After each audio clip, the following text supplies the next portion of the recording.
Good morning students. इस video में आप लोग एक्सरसाइज 3C जो कि क्लास 7th ऑक्सफोर्ड मैथमेटिक्स में है, इसको हम कंप्लीट करेंगे। तो स्टेटमेंट सम है, जैसा कि आप देख रहे हैं। स्टेटमेंट सम को सॉल्व करने के लिए हमारा जो बेसिक होगा वो है कि इस स्टेटमेंट का हम मतलब समझें कि क्या इसका मतलब है। अगर हमें इसका मतलब समझ आता है तो हम इसको आसानी से कर पाएंगे, क्योंकि प्लस माइनस के अलावा और कुछ ज़्यादा नहीं है इस एक्सरसाइज में। फर्स्ट क्वेश्चन की स्टेटमेंट रीड करते हैं। व्हाट शुड बी एडेड, क्या जोड़ा जाए किसमें, 3.189 टू गेट 7। मतलब 3.189 में क्या हम प्लस करें कि आंसर हमारा कितना आ जाए, 7। क्या प्लस करें मतलब क्या, मतलब हमने एक्स सेलेक्ट कर लिया, उसको क्या प्लस करें। तो आप लोग देखें कि इस स्टेटमेंट के अंदर क्या प्लस किया जाए कि 7 बन जाए। तो इसको अगर हमें सॉल्व करना है, वैसे तो आपको याद रखना है कि हमें 7 में से जो हमें चाहिए, जो हमें गेट करना है, उसमें से आपको जो गिवन स्टेटमेंट है उसको माइनस कर देना है। लेकिन माइनस क्यों करना है उसका मतलब मैं आपको समझा रहा हूँ यहाँ पे, क्योंकि हमने जो स्टेटमेंट थी उसको हमने इस इक्वेशन में बदला। तो कैसे बदला कि 3.819 में क्या, क्या मतलब हमें तो कुछ पता नहीं, क्या प्लस करें। तो हमने क्या की जगह एक्स लिया, एक्स प्लस करें कि ये 7 बन जाए। अब जिसकी वैल्यू निकालनी हो उसके साथ जो कुछ भी है, अगर प्लस में है माइनस में है, उसको हम दूसरी तरफ शिफ्ट करते हैं। तो x की वैल्यू जो आएगी वो आएगी 7, प्लस का 3.189 दूसरी तरफ जाता है तो बन जाता है माइनस। तो 3.189 को 7 में से हमें करना है माइनस, तो हमारा आंसर हमें मिल जाएगा। अब माइनस कैसे करना है, तो 7 में से अगर आपको करना है तो आप ध्यान दें, इस स्टेटमेंट के अंदर पॉइंट है और पॉइंट के बाद हैं 3 वर्ड्स, तो हम जो है लाइक टर्म बना के ही माइनस करेंगे। अब 7 को पॉइंट वाला कैसे बनाएंगे, आप पॉइंट लगा के 1 2 3 जीरो का हमने यूज़ किया, क्योंकि पॉइंट के बाद जितनी मर्जी जीरो हम लगा सकते हैं, कोई फ़र्क नहीं पड़ता है। तो अब हमें 3.189 को कर देना है माइनस। तो अब हम अगर माइनस करते हैं तो आंसर हमारा जो बनेगा वो कैसे बनेगा, यहाँ से आपने 7 से इस तरफ कैरी लेके जाना है। तो 10, 10 में से 9 गया 1, फिर यहाँ बचेगा 9, 9 में से 8 गया 1, फिर यहाँ बचेगा 9, 9 में से 1 गया 8, पॉइंट का आ जाएगा पॉइंट, और 6 में से 3 गया 3। तो ये 3.811 आपका आंसर बन जाएगा। नेक्स्ट स्टेटमेंट अगर आप देखें तो what should be added, same उसी से मिलता जुलता है लेकिन थोड़ा फ़र्क है। हम क्या प्लस करें to the difference of 3.14 and 1.674। तो मतलब पहले हमें इस बीच वाली स्टेटमेंट को सॉल्व कर लेना है, डिफरेंस ऑफ इन दोनों का हमें डिफरेंस निकाल लेना है। फिर हमें उस स्टेटमेंट जो हमारा आंसर बनेगा उसको यहाँ लगाकर इसको दोबारा से रीड करना है।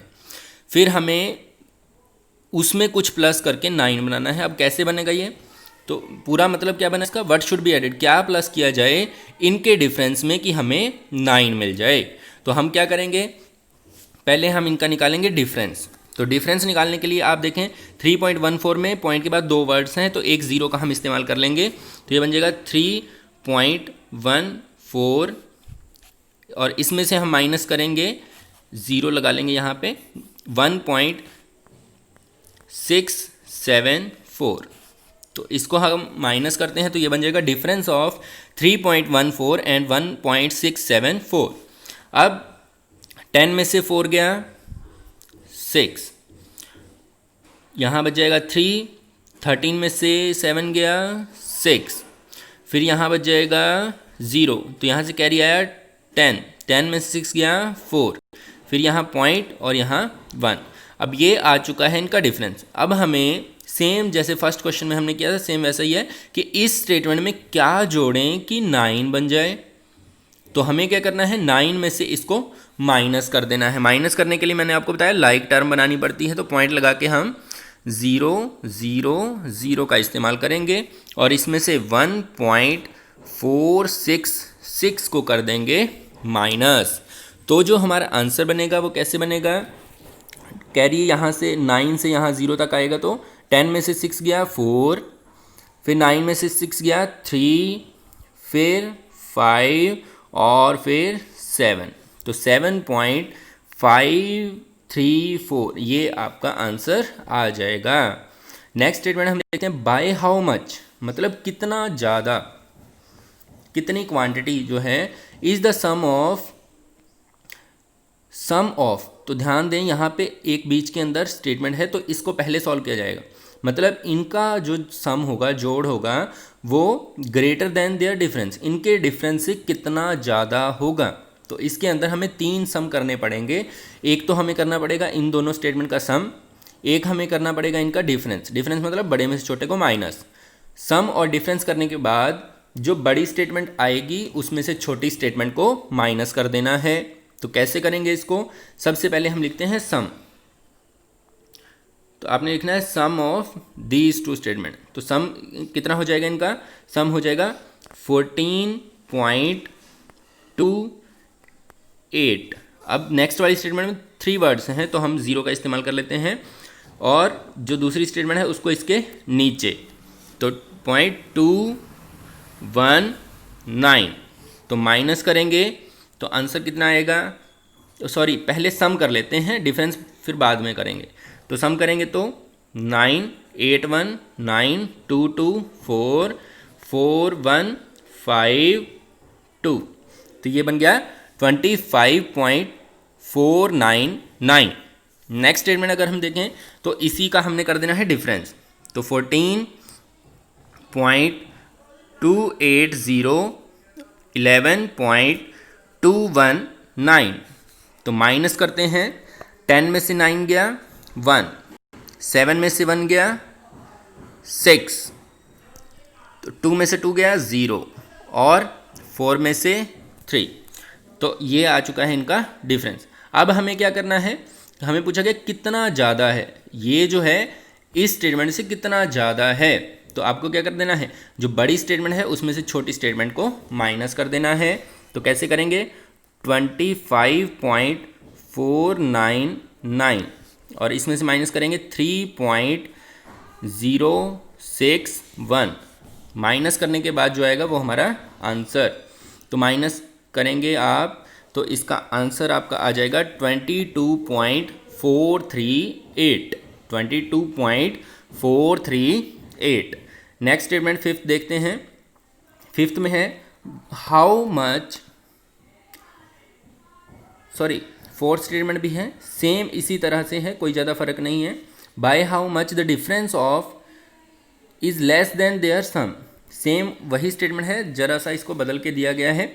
हमें इनका डिफरेंस निकालना है और सम निकालना है, दोनों तरीके से। एक तो प्लस कर देना है एक बार इनको, और एक बार कर देना है माइनस। फिर जो बड़ा होगा, बड़े में से छोटे आंसर को माइनस कर देना है। तो कैसे? तो 604। अब आप देखें इसमें पॉइंट नहीं है, इसमें पॉइंट के बाद 3 वर्ड्स हैं, तो पॉइंट लगा के हम 30 यूज़ करेंगे, 1 2 3। फिर आपको इसके नीचे लिख देना 406.064 और इनको कर देना है प्लस।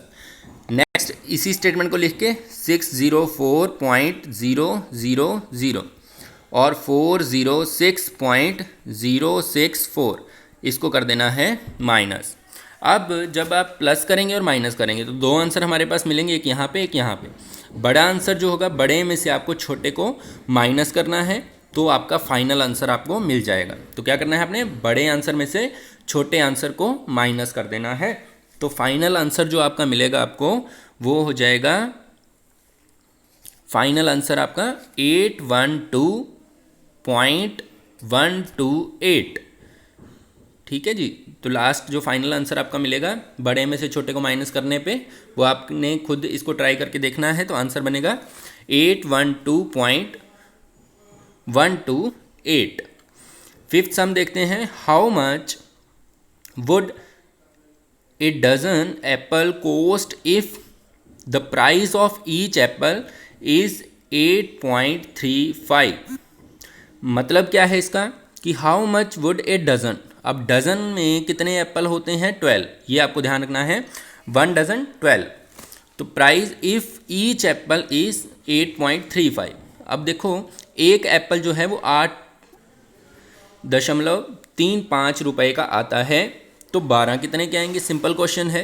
तो आपने क्या कर देना है, इसको मल्टीप्लाई। कैसे, तो आप लिखेंगे कॉस्ट ऑफ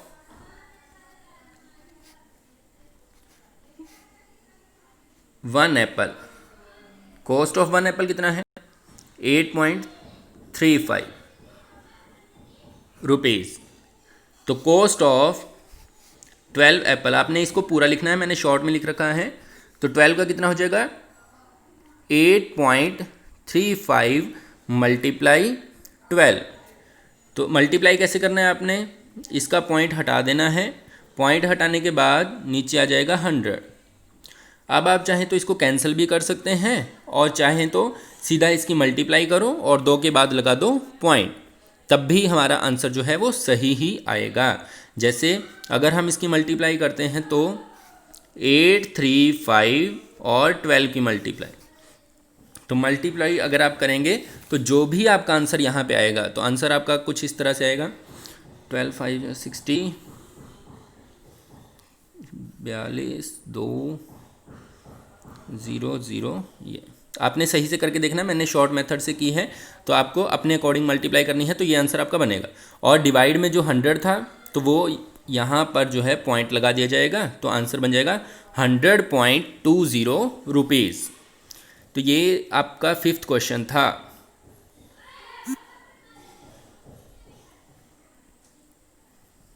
नेक्स्ट है एक कार्डबोर्ड वेट, एक कार्डबोर्ड का वेट दिया गया है इतने किलोग्राम है, what will be the weight of 8 such boxes.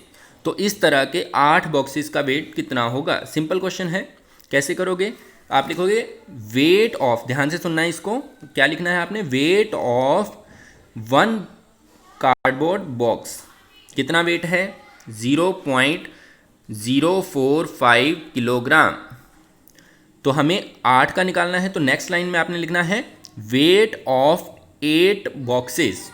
तो वेट ऑफ 8 बॉक्सेस कितना हो जाएगा 0.045 मल्टीप्लाई 8। तो आपने इनको मल्टीप्लाई करना है, तो मल्टीप्लाई करने के बाद जो फाइनल आंसर बनेगा वो कैसे बनाना है, आपने जो करना है वो है 0.045 मल्टीप्लाई 8। अब आपको क्या करना है 45 की 8 से मल्टीप्लाई कर देनी है आपने, और जो हमारा आंसर बनेगा उसमें यहाँ पे आप देखें पॉइंट के बाद 3 वर्ड्स हैं 1 2 3, तो आंसर में भी आपने पॉइंट के बाद 3 वर्ड्स जो हैं वो 3 वर्ड्स के बाद पॉइंट लगा देना है। तो मल्टीप्लाई करके देखते हैं 8 5 जा 40, तो 4 बच गए, 8 4 जा 32 एंड 4 36।